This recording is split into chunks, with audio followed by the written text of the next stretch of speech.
everybody, welcome to this live stream. I'm going to do almost everything this way. So in this live stream we're going to unbox that and we're going to put it together. I'm going to talk about what I think about when I do these things, and if you guys have got any questions about what I'm thinking about or about whatever else, then we'll do that as well. Yes, I am sideways. In fact, yes, I am sideways and backwards, because Instagram does that. Don't know why, but that's the way it is. So yeah, welcome to my Ogroid Myrmidon. Not sure what a Myrmidon is. I kind of like the sound of it. I kind of want to know more about why a Myrmidon is a Myrmidon. Same with a thaumaturge, actually. Both very cool words, both very different. You know, one's very... In fact, they're both quite soft, aren't they? Myrmidon and thaumaturge. Other than the T. It's all very... Not very violent, which I kind of think this guy is. He's looking pretty brutal. So here I am, anyway, waffling on,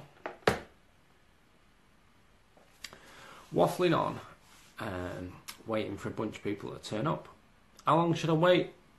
How many people should turn up in there before I stop waffling and start unboxing? A lot of new names here, which is good. Hello, all you newcomer folks. Yeah, a load of you. Brilliant. Alexander, hello. The Miniature Finisher. Now, there is a good name. Everybody should have a name like the Miniature Finisher. Do you live up to your name? That's the question. That is the question. EFX boys, I've got mad skills. Well, thank you. You probably have got mad skills at some things as well. But I've worked on mine, you know, like 30 odd years of working at it. So, not that I'm saying it should take everybody 30 odd years. I bet I could teach you in about a week, you know. Miniature Fisher says he's trying to. Right, brilliant. Bad eyesight minis, you to yours. Well, no. Practice good eyesight, that's what I did. People don't think that's a thing, but it blatantly is a thing. Both... Well, in fact, there's another painter out there called Meg Maples, and she got her eyes tested one time, and the optometrist was amazed at how quickly her eyes and refocused when it came to distance. And one thing I did when I was a kid, because I've got fantastic eyesight, is when I was painting a lot, I recognised that my eyes could and get very used to this close distance. So I used to practice looking long distances and looking at details in long distance as well. So, you know, if painters can develop that kind of motor skill for the eye, then, well, anyone can, because anyone is a painter, you know. So yeah, start practicing, man. So the way I look at it is the body is adaptive. The body's constantly trying to adapt to what you do with it. Which is why you get better at things, why you get calluses when you're a hard worker or a climber or a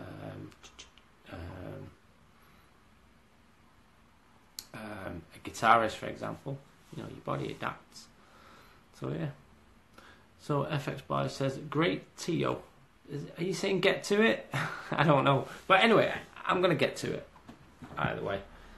What I'm going to do, this other device here, I'm going to record a close-up as well. So not only do I get to interact with you and talk to you as we're doing it, you get to ask me questions. There'll also be a close-up. Now, some of these close-ups I'm going to put for my Patreon supporters, and so I'm going to keep public with you guys. And all this is going on YouTube as well, which is great. So one quick thing before we start. Just trying to... The Miniature Finisher says, just trying to start up a bit of a commission painting. You finish strangers' miniatures, not your... Well, to be honest, if you're going to finish anybody's miniatures, customers' miniatures are the ones to be finishing, without a shadow of a doubt. Yeah. Absolutely. Alright, okay. So let's get this business rocking and rolling. Up. Alright. I assume we can all hear me okay. Can we see okay? Where's this end? I'm going to take me out the shot a little bit. Let's angle y'all down. Boop. Cornish miniature painter, hello. Right, brilliant. One camera on. And let's zoom in a little bit.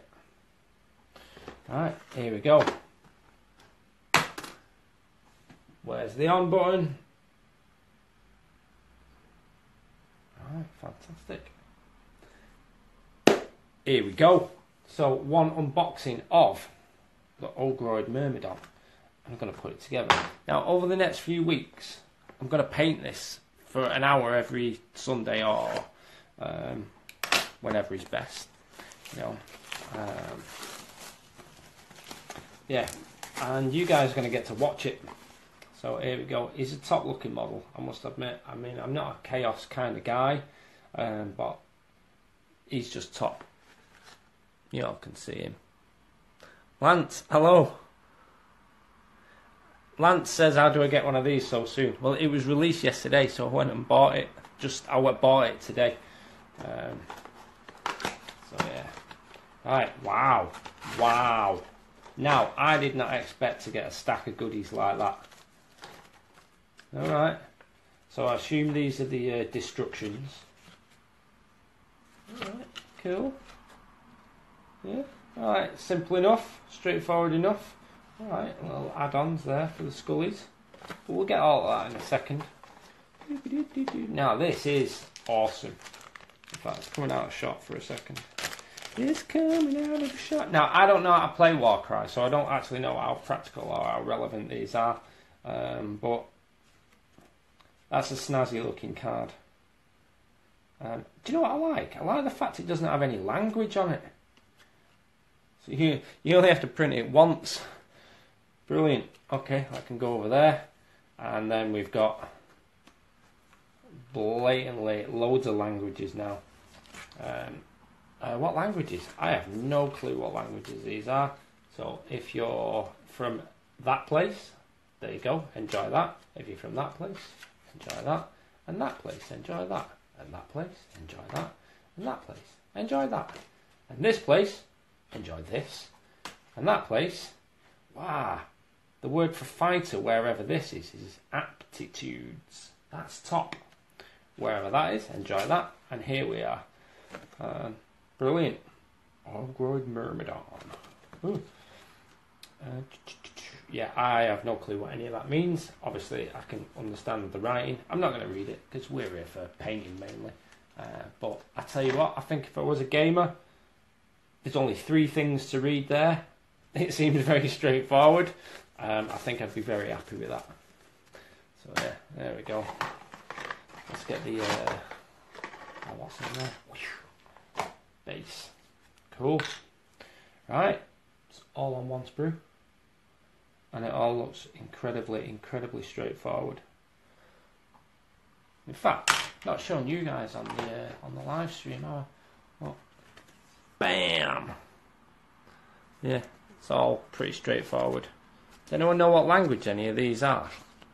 I mean, I know it all says almost the same thing.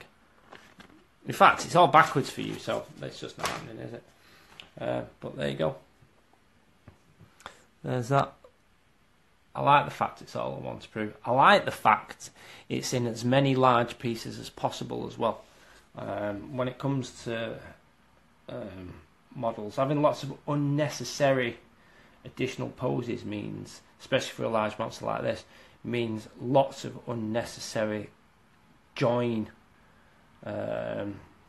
areas where you're going to have like one thing, like hiding the join in between shoulder muscles, for example, makes that area really hard to clean up. Means you have to use green stuff and things like that.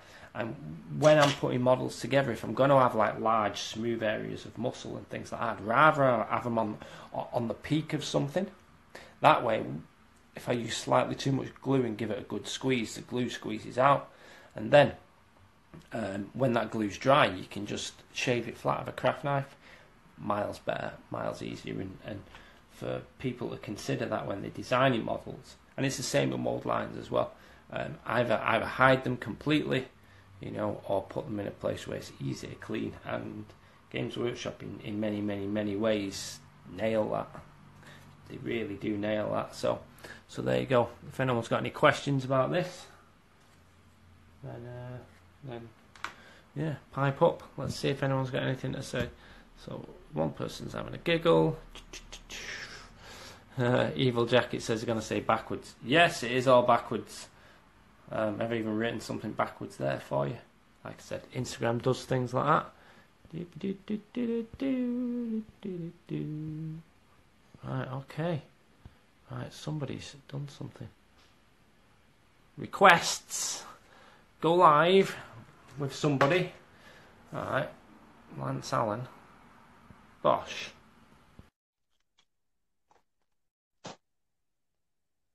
We're waiting for Lance Allen to join. Lance Allen is a lovely guy, by the way. Everybody should go and follow him. So I'm sideways and you're not. What's that all about? That's not going to look great on YouTube. It's because you're northern, mate. That's what it is. No, northern. Right. How's Lance? Oh, I'm going to keep these bits off here. Go on. No, I'm good. Cool. I haven't got one of them yet. Why not? I haven't had a chance to get out and get one. All right, okay. Yeah, they're a pretty cool model, aren't they? And between this and some of the new ogres. Hey? Between this and some of the new ogres, they're the things I'd kind of like to paint at the moment. Yeah, the new snotlings look pretty good. Snotlings or nobblers? Nobblers, that's it. Yeah, little nobblers look pretty good. I got excited there. Yeah. No, they're good, man. They're good. Hang on a sec. Freaking angles all on. There you go. Sideways, is that any better? No. It certainly makes you look just as pretty. Thanks, man. That's all right. On the back of an old freaking long day shift. All right, so while you what, mate? Nearly done with Gimli. All right, I didn't realise you were working on one. Yeah. Is that something I missed from our last live stream? Over Probably. On the stream I review? remember right now. Where are we? Here we go. Little Gimli. I might just be being a cabbage. Oh, I've just dropped his head. Get in there. I like the latest sprue review was good. You did it a little bit.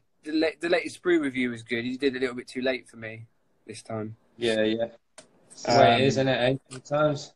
Yeah, unfortunately, but it's all good. Yeah, man. How are you finding? I can tell you.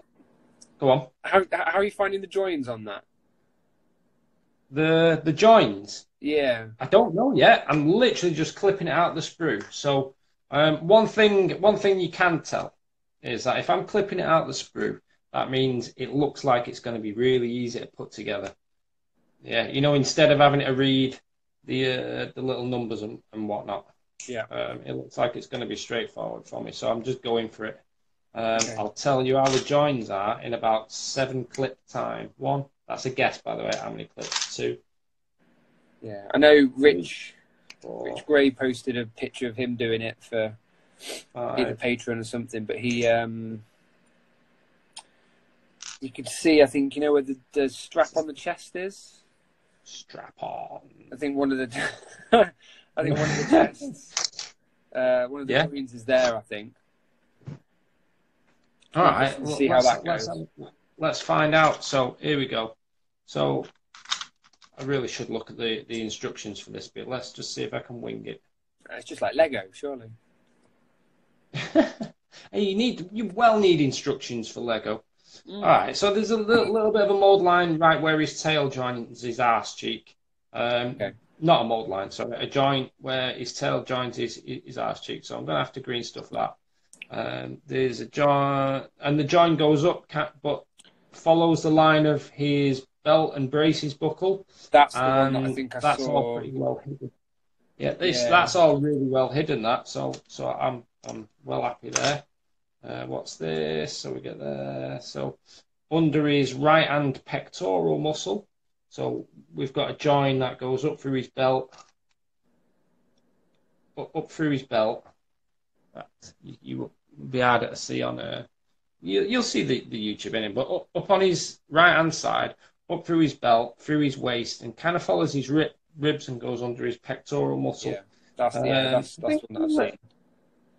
Yeah, I think if I'm a little bit smart, I can get rid of that. And not after green stuff that. So this is a good example, this actually, of what I mean. If I put slightly too much glue in there, it'll squirt out so that when it dries, I can clean that off and that off really easy. Now it's in here where it gets tricky. So I might have to clean this way and clean out and away from the muscle. But yeah, that'll have to come at a later point. All right. So and in there it's all hidden, which is cool. All right. Let's flip it round. Which bit's this? This is back in his head. All right. That's all well hidden. Oh yeah, I can see. So top of his pectoral muscle. Yeah, that's what I mean. Yeah, I noticed it on the close-ups on Insta. I'm going to leave you to it, Tommy. All right, dude. Short and brief, but nice seeing you. You're looking well. That's all right. And I'll see you on the next sprue review. Yes, man. If not before, we'll see you at Iron Skull. I'm teaching my course on that day. Are you really? Are you not? Yeah, I'm doing my non-met. Man. No, I'm not. Yeah, I'm not going to be there, unfortunately. So yeah, I've got my fundamentals in the non-Mets weekend. So to be fair, it would be an amazing course. If you're not already on it, go on it now. Well, I've done another full rewrite to really bring it up to date with our teach. Yeah. And also bring it up to date with the Stormcast Eternal that I've just done. Which is phenomenal, by the way. Absolutely phenomenal. Thank you. You know, I wish I had better photography, if I'm honest. At the moment, I work off mobile phones, which aren't entirely ideal. But there you go. You know. Well, you're up in. I'm glad you think so. Is it Manchester you're in? Yeah. Well, if I get a free week, like a Sunday or something, I might take a trip down one day and bring my DSLR. Do it. Take some photos for you. Oh, nice one. Cheers, man. Cool. Cheers, yeah. We'll sort it. We'll sort it. Yeah. All right. Brilliant, dude. Peace. All right. See you in a bit. Bye. Cheers for coming on. All right, guys. So let's see if there's got any questions, because there was some useful information in that there about how I deal with joints and mold lines and things like that. Let's see who says what. Rob Watson, hello.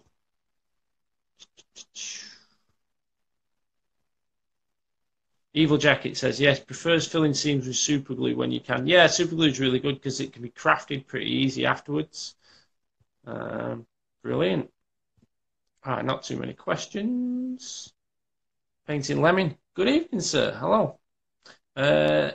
Dugdo asks if my course is fully booked. It's not. There's a couple of places left. Feel free to come along. And Mr. Brett Castle. Hello. How are you, man? Right. Okay. So I'm going to crack on with this. So yeah, I'm quite liking all these bits. I'm quite liking all the joins. They all seem pretty well hidden and pretty straightforward to deal with. There is the one that goes up and over the top. Let's see how this one goes. Oh, this looks a little bit weird. Oh, no, there we go. Okay. All right, no, still is a little bit weird. There we are.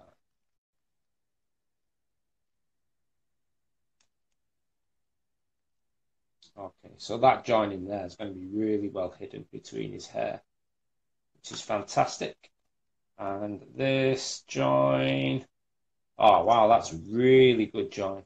So right over his left shoulder, let's pull this down.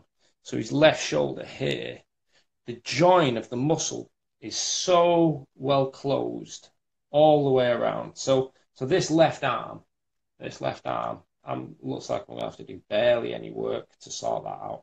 Now, the thing is, I have to now be careful that I don't use too much glue in this instance. Where on the other side, using too much glue, the glue would have squeezed out, and then I use that to fill the gap by crafting it down. If any glue squeezes out of this, then that'll create work. Because right now, if I just have this closed naturally, I can rely on any amount of paint to fill that gap, which is how snug this model piece fits together. That's its left arm. Yeah, left arm, shoulder over pectoral. Really cool. All right, and then the join is hidden underneath his horn on his strap, which is great. And then round the back, I might have to sculpt a little bit of fur there, but again, it's a really good join. Really good join. Oh, fantastic. Fantastic. All right, cool. Right. So let's get the destructions out, eh? Let's put it together in the order it was intended. And then we can look at these joins in detail. So, first things first, we need this. Let's put the instructions there where you guys can see it. So, we need this, and we need a little foot bit, which I do believe is this bit. Yeah, that looks pretty straightforward. So, let's get a bit of glue. Now, glue tip for you. You see this metal rod? This metal rod that comes out of here. Yeah, in fact, this is proof of how much I actually don't use it. This metal rod that's normally in there, it's like a waste of time, all right? Unless you need to unbung that. Like, take it out. Just take it out, all right? Now, for this reason. One, you can't see how fast the glue is coming out of it because you can't kind of see through that kind of metal, all right? And in here, you can see where the glue is, and you can see where the glue's coming out and how fast it's coming out and blah, blah, blah. Also, this doesn't really get clogged. And if you keep that in there, whenever you put the lid back on, it unclogs it. All this does is just create a bit of a pain. And to unclog it, you just need a lighter. Oh, all right, nice one. But this stuff is pretty flammable. It doesn't smell very nice either. So yeah, I tend not to use it. Whereas now I can just do what I call, I can watch the glue and I can see it coming out the end and I can just tip and touch and just a small amount of glue. That's all you need. All right, there we go. One cleft hoof stuck there. Let's find the other hoof. Let's check how this one fits. All right, cool. See, this is one of those examples that I said before. Like the back of the heel is kind of like double heeled. No, it's like the ball of his foot, really. But the joint is in the valley, so it's going to make that a little bit tricky to sculpt out. Now, one thing I've just noticed in the dry fit of this, let me just check that there's nothing stopping it, is that gap naturally wants to stay open. Yeah, that gap naturally wants to stay open, so that. Oh no, it's all right. Me being dodgy. Right, there we go. So sling some glue in there. Wham! Sling some in there just in case. Brilliant.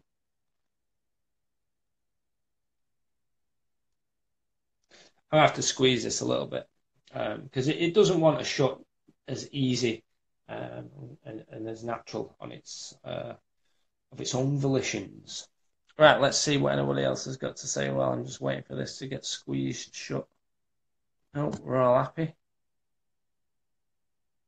Brilliant. Has anybody else got one of these, by the way? Is anybody else going to buy one?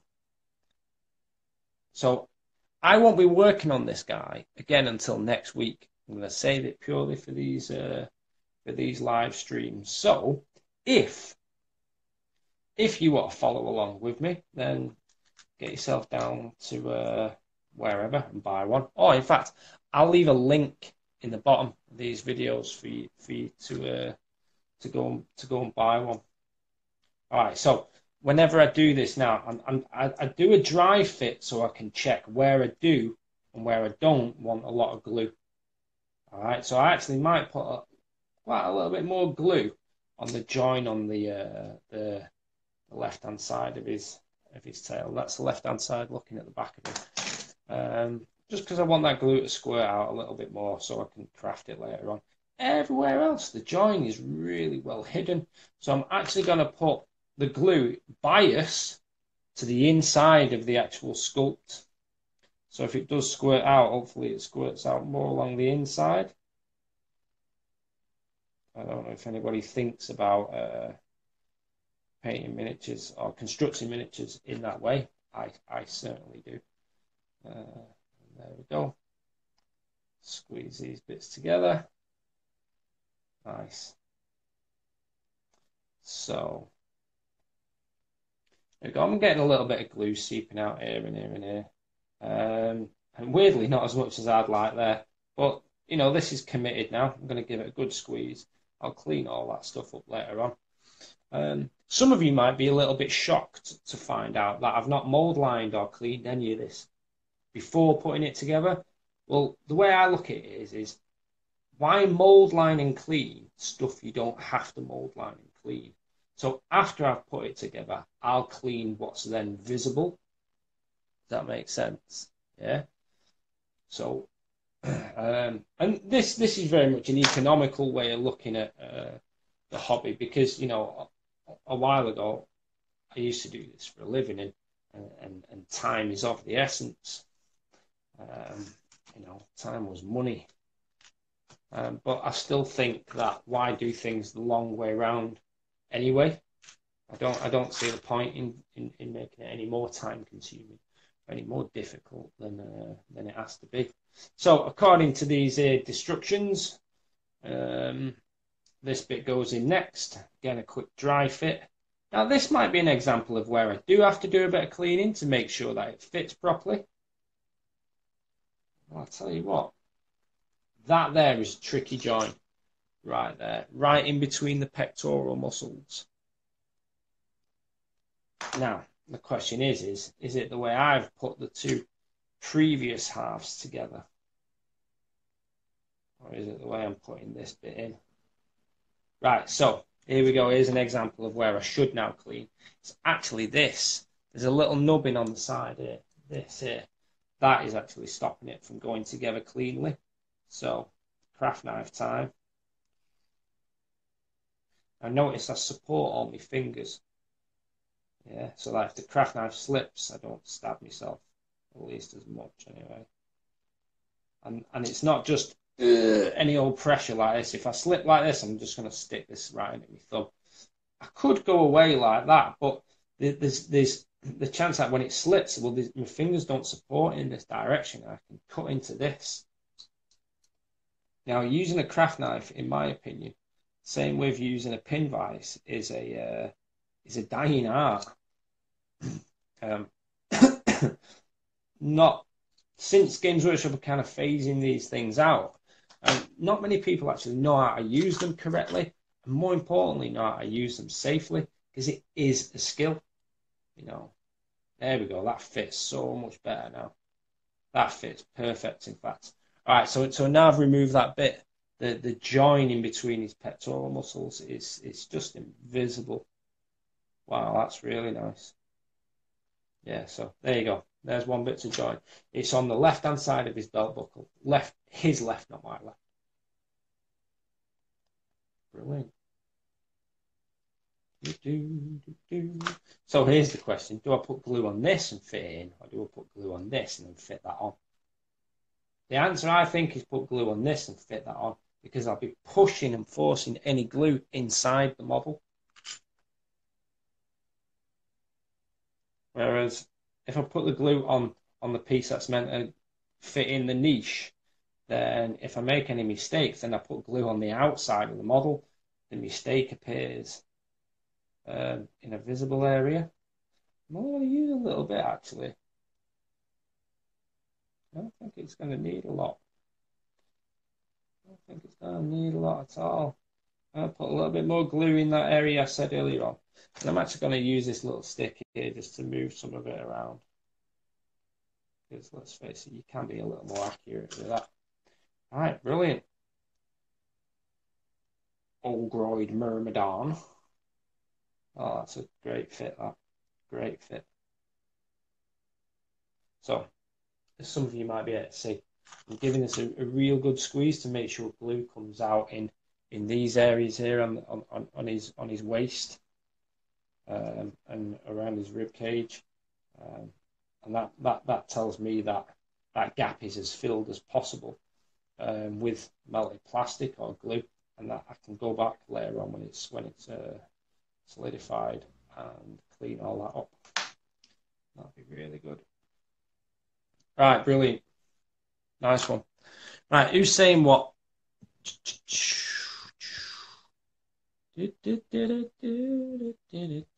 Oops.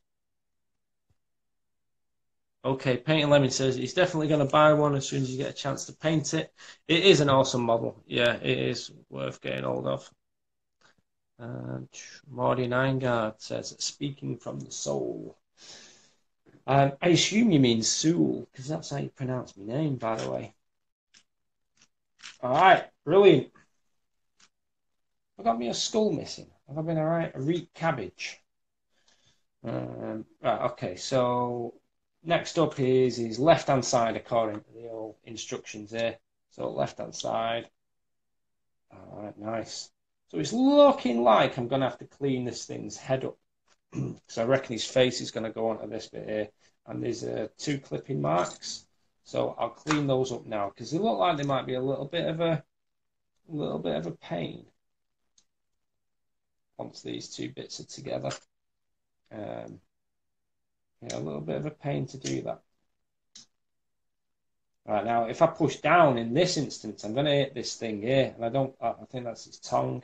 So in this instance now, I'm pushing up and away, but there's nothing to catch if I slip, which is really good. But if I slip this way, I could hit his little tongue thing there, which we don't want to do. Brilliant. There we go. All right, so far, so good. Let's have a look at this. So also where his shoulder meets the chest, that's got a little injection point on it, a little clipping point. So I'm just going to clean that up a little bit. It might need smoothing out with something else later on. That, but again, it's better to clean that bit now than later on. Let's have a look around the back, and then around the back. This is definitely going to be a joint here on the buckle. So this bit's got to come off. There we go. Brilliant. Do I ever use a file? No. Files leave cuts and striations and blah, blah, blah. Craft knife, man. You can get such a nice, smooth finish with a craft knife. There's 2 ways to use a craft knife. There's the way that will cut into you, and there's the way that won't. All right. This is about removing bulk objects. Yeah, and the way that doesn't cut into you is about smoothing those areas. And the newer your craft knife, then the smoother finish you're going to get. And I'd always prefer a craft knife for smoothing areas than sandpaper. Not sandpaper, sorry, a file. Just feel like smoothing his feet off. In fact, there's an example. So you see these things actually quite large volumes of plastic. So I'm just going to use that to cut it away, and then I'd use this to smooth it off. There we go. Easy peasy. Job done. Right, okay, so let's check where we're going to bind some glue on these. All right. So a lot of choice. In fact, I'm going to stress actually, really important that you clean this bit up, these 2 bits. That's really going to affect how his head, how his face is going to sit on his neck. Yeah. So glue is going to go in and around all those. Right, cool. Happy with that. There we go. Yeah. Around and on. And a little over the top there. Right, brilliant. I'm just going to be really careful about how I put that on. So majority of the glue squirts out in the areas that suit me and not just physics. There we go. Brilliant. Big fella. Nice one. So, moving on.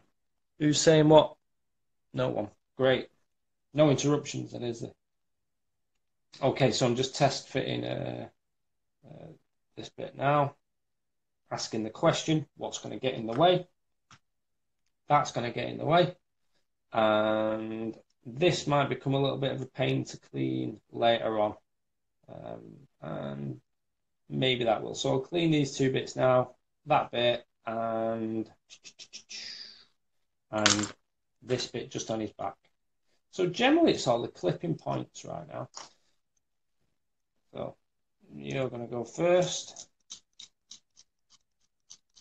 Nice one. You're going to go second. Nice one. And you're going to go third. Oops.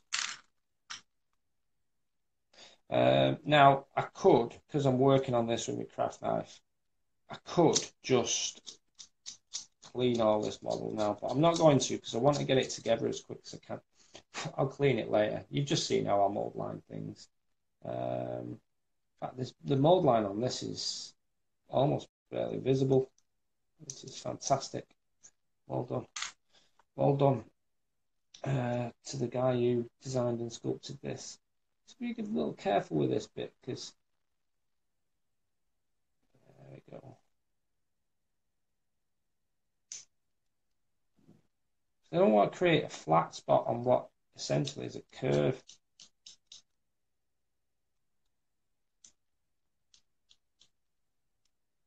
Brilliant.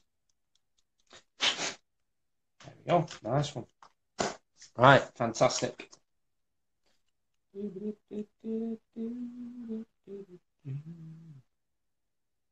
Right. Check all the points of contact with some glue on. Pop. Pop. Actually putting a little bit more glue on in this instance. Oops, that might be too much there. Be quick if you're going to wipe it off with your finger. If you're not, then you're going to leave the fingerprint in the actual plastic. Brilliant. I'm going to give a good squeeze here because this joint is the one I want as closed as possible. Maybe a little bit more plastic glue in there would have been wise, but it is what it is. Fantastic.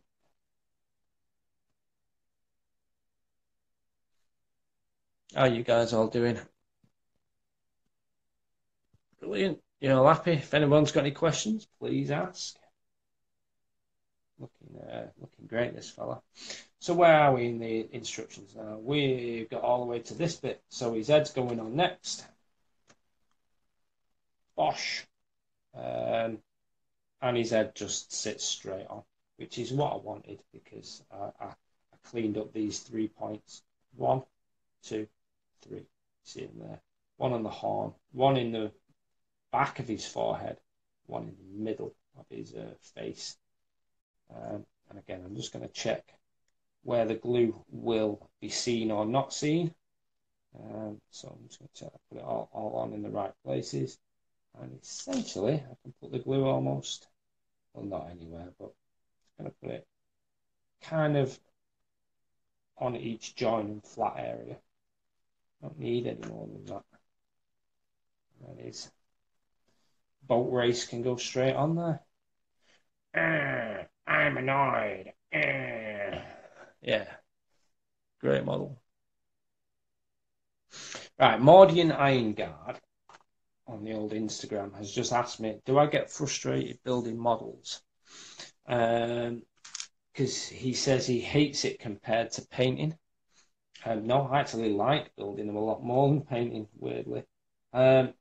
I should have checked inside his face. His face just fell off. Why? Because all the areas where I put the glue on there, actually, his face is hollow inside, so that's where all the contact points are. So, in this instance, glue to his face, not glue to his body and head. There we go. A little bit of a wiggle just to make sure it fits snug. Lovely. There we go. Yeah, I actually like building. I actually like building a lot. Building and converting is it's quite pleasurable for me. So yeah. Right. Let's flip the page, shall we? Right, 2 bits going on. His tail and his spear. I can already see straight away that one area that's going to be a little bit of a pain to clean once it goes on is this little nubbin here, just right on his wrist. It's his right hand, but it's about there on his wrist. So that's got to get cleaned off now. Brilliant. And it's quite a bit of a volume of plastic, so I'm going that way with it. And there's a slight mould line which is going in the flow of what I'm doing, so that can come off.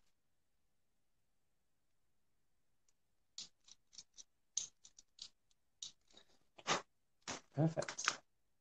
Brilliant. Now, when I think about it, I'm going to have to apply a little bit of pressure to these 2 bits here if I'm going to clean them. And this is a lot of leverage on such a small joint. So I'm going to clean these 2 bits now as well. There we go. Brilliant.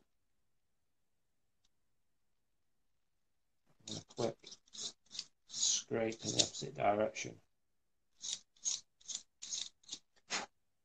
And let's have a look up here. Yeah, let's do this.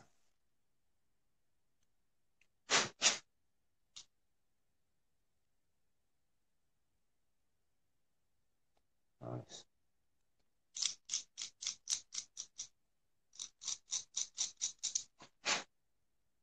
Right, happy with that. That can go on. Quick dry fit just to check. All right, okay. So, place that's going to need a little bit more glue is just in there, right where it bisects his hand from his thumb. So, there we go. Right along there. Now let's check around the back. It's pretty well hidden that around the back. So, sweet.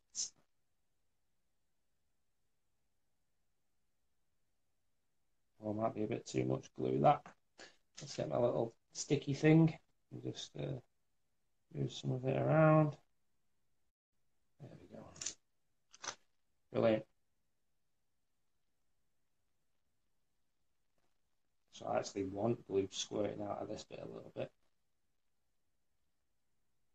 Nice. There we go. Well happy with that. And his tail. Let's have a look at his tail. So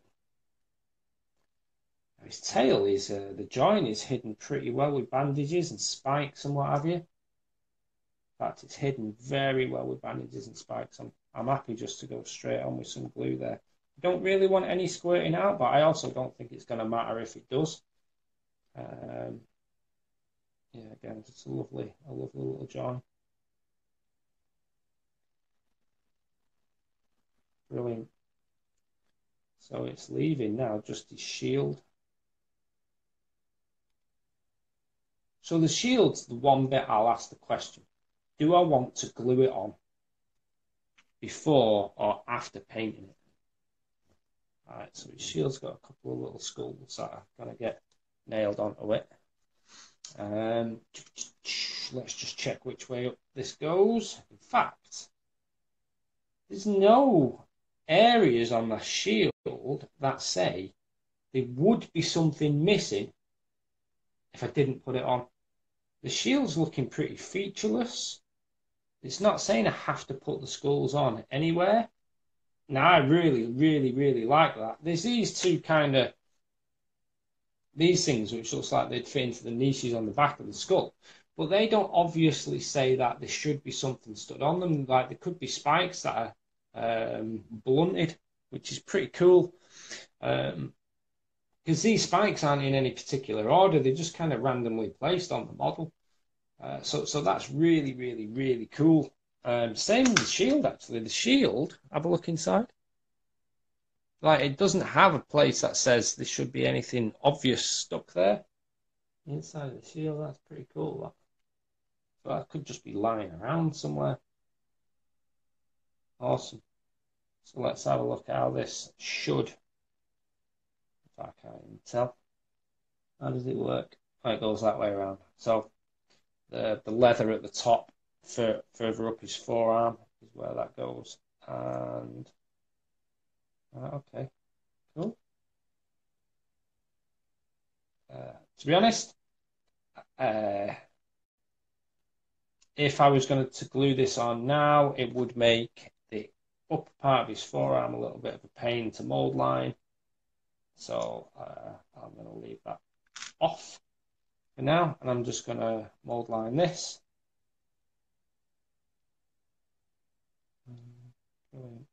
So again, I'm using the cutting edge to remove the volume of plastic, and then the backwards. That little clicking noise tells me I haven't removed the volume enough, so I'm going back now the other direction. And now listen. A little clicking noise tells me there's something. There we go. Now listen. Getting quieter. Quieter. Now I've got it on. That'll just be really smooth with almost no farting around.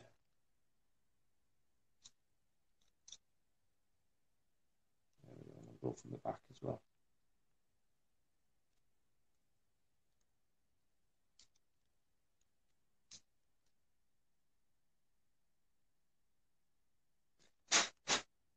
Fantastic.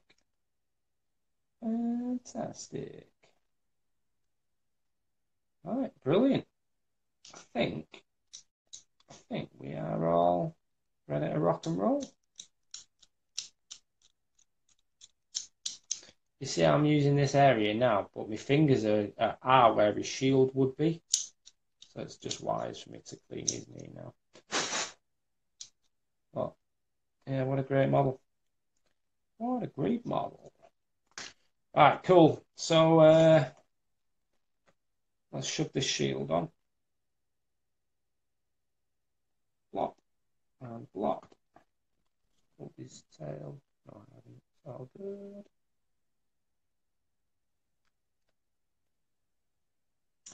Yeah, cool.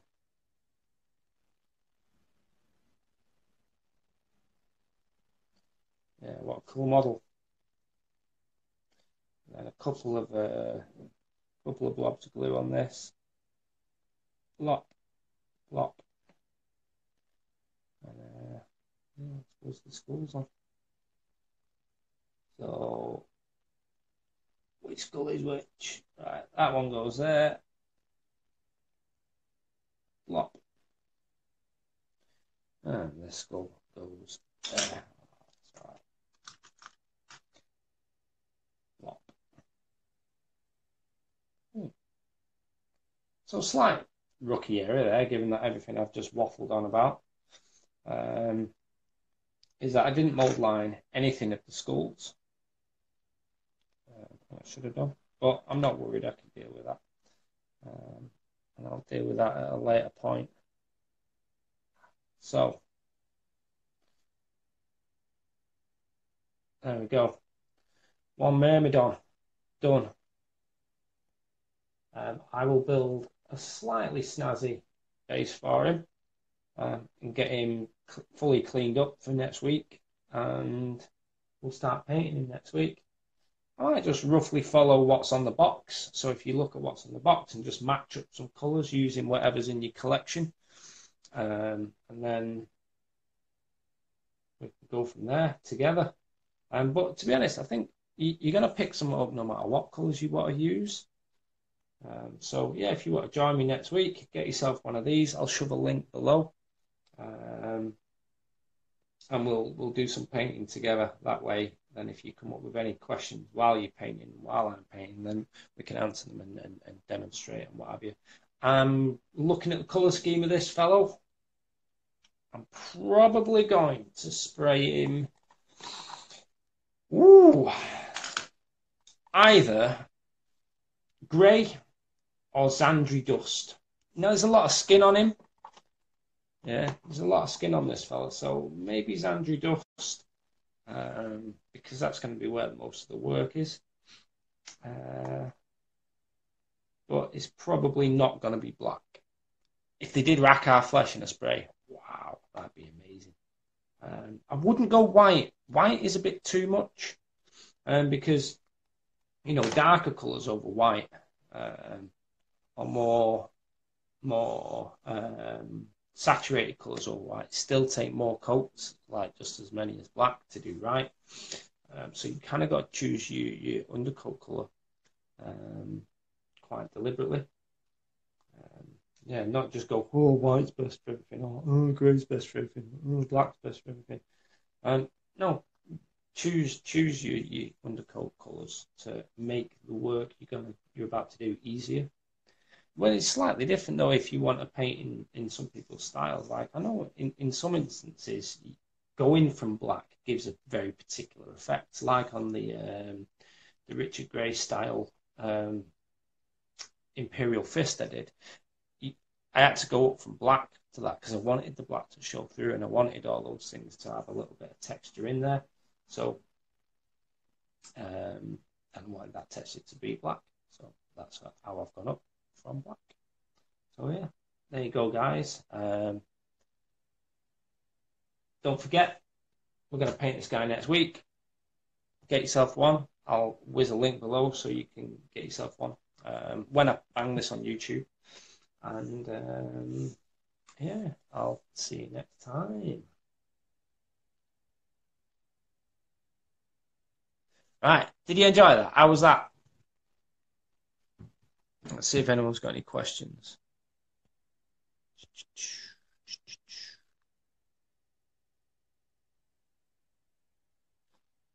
Rock, paper, power fist. Well, paper still win over a power fist, though. That's the good question. What model did I enjoy painting the most? I can't say. What did I enjoy painting the most? I'd say my orc bust. That was a lot of fun to paint, especially the face. I just kind of let myself roll. That's kind of, it's the miniatures where you describe the miniature paints itself, just kind of through you. They're the ones that I enjoy the most. But I could almost barely remember which one did I enjoy painting. I mean, Ragnar was a lot of fun, and my Rune Priest, he was a lot of fun to paint as well. And it is one that surprised me because I didn't want to paint it and I didn't think it was going to be fun, but I ended up getting like proper involved in it. It's the 30k Ahriman model, and I really enjoyed painting that. Now, I mainly went nuts on a couple of bits and left a lot of him pretty basic, but I didn't care, so that's the way that is. Marty and I do ever paint sub-assembly? I think I answered that question already. There you go. Brilliant. Right. So, guys, did you enjoy that? Was it useful? I'm pretty sure it is useful. And if it wasn't useful, then I don't think you were listening. I think there were some right nuggets of information in there about how to approach sensible miniature construction, and a couple of mistakes and how I think about dealing with them mistakes as well. Because I tell you what, if whoever's teaching you how to paint isn't teaching you how to deal with mistakes, then they're not teaching you how to paint. So I'm happy to sit here in my blue tartan pajamas, showing you guys that it's not all as fancy schmancy as people on the internet make out, and that happens. And even the top painters, what makes them top painters is they're willing to make mistakes. They understand how to make mistakes, which almost, that was a slip of the tongue. They understand how to make mistakes. They do, actually. They understand how they happen so they can avoid it, but they also understand how they happen so they can deliberately do it as well. So if you're trying to create very random effects, it's about creating lots of mistakes and deciding which ones to keep. That's how you create random effects. You know, and that'll suit a lot of styles. I mean, like Richard Grave's style, you know, he'll create, like, if we paint one of his freehand skulls, he'll let certain anomalies happen, and then they'll become cracks and the texture, and that's very much how I do a lot of things. So yeah, I hope you got some out of it. Rock Paper Powerfish says it was spot on. Oh, that's all right. I don't know how much time's left. I don't even know what time it's at. It's got to be about time now. The clock on this device here says 21:29, so that tells me you've probably got about 2 or 3 minutes to get any more questions out of me. Oh, this wasn't backwards. Does this mean I have to write that backwards every time? And if in whatever editing software, I'm not sure if I've actually got any that can flip it. I use what's on my phone. Yeah, to do all this. Oh yeah. Leave a comment below if you're on YouTube when you watch this. If you've got any questions about this guy. Yeah, if you've got any questions about this guy, he's a cool model. I'm looking forward to painting quite a lot.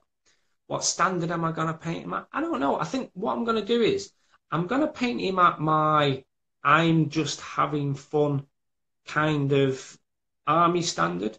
My army standard, before anybody goes nuts. Yeah, if I'm going to do it fast, I'm going to do it fun. I'm not going to be too fussy, but I'm still going to aim to do a good job on it. And because each of these videos is kind of timed at around an hour, you'll all know roughly how long it takes me to paint to whatever standard.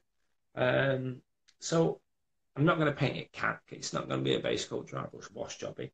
But I am going to paint it as fast as I can without being crap.